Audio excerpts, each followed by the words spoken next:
Hello guys! Karon ang day 17. Wala kayo tayo activities for today. Tungod kay ato ning rest day after sa whole day nga laag hapon sa atuang South Tour sa Batan. Grabe gyud kalingaw ang tour gahapon guys. Kana ganing hutdan na gyud sa energy. Pero taliwa sa kakapoy, nabaslan man pud og mga nindot nga mga views sa South Batan. Mao nga worth it gihapon kayo bisan og kapoy kayo ta sa ato ang biyahe. Karon guys, moadto ta sa usa ka sikat ug must try diri sa Basco nga restaurant nga nag-serve og lami nga ramen ug uban pang Japanese foods. So unsa man nato ang ipaabot? Gutom naman kayo kay ting panihapon naman. So dili nato ligayon. So let's go. Welcome to Nudes Restaurant. Sa gikan sa among gistayhan, mudagan og 2 minutes by tricycle ang biyahe. So ingon ana ra gyud kaduol. Pagabot namo, ubay-ubay na bud ang mga customers nga nagdaing diri sa area. So maayo ra gyud nga nakatawag na midaan diri aron maka-reserve og table para sa amo ang tulo. We ordered duha ka heiwa ramen, katsudon, and crispy ebi.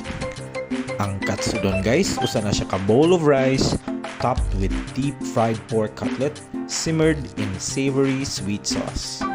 O ang crispy ebi, mo na siyang naay tempura nga murag maki, naay cream cheese, avocado, cucumber, spicy mayo, and teriyaki. After placing our orders, nalingaw mi og storya-storya until na-notice namo nga murag dugay-dugay gyud mi nag-wait para ma-serve ang amo ang order. Until nga na-express na gyud si Katie nga gigutom na gyud siya sa pagpinaabot. I'm so hungry. Finally guys, after 10 years, na-serve na gyud ang amo ang gi-order. So guys, let's check our orders. Mao ni ang heiwa ramen. Umosad ni ang katsudon, ang lemon cucumber juice, and last but not the least, mao ni ang crispy ebi. Since gigutom na gyud mi pag-ayo sa pagpinaabot, dili na ta magdugay-dugay guys. Ngaon na ta. After 10 years, nakatilaw na jud ko. Yeah, sama. Rate from 1 to 10. Mga 8. So how is it? 8. 8, yeah.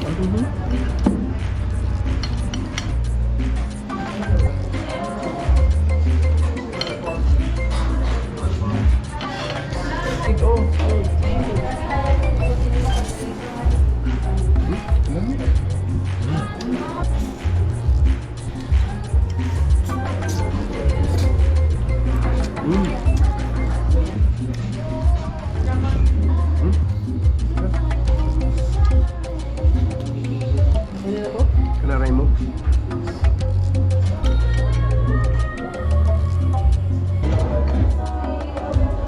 It's yummy.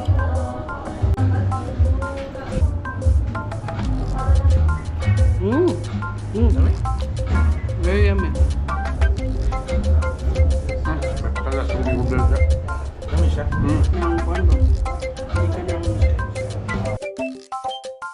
Bahalag dugay na serve ang amo ang orders, gibawi man pod since wala may gifail sa ilhang food. Kinahanglan lang siguro og little patience if mukaon diri sa nudes. Overall, not bad ang food nga ilhang giserve sa amoa. It's a must try diri sa Basco. But sa part sa waiting time, we think maunay kinahanglan og room for improvement.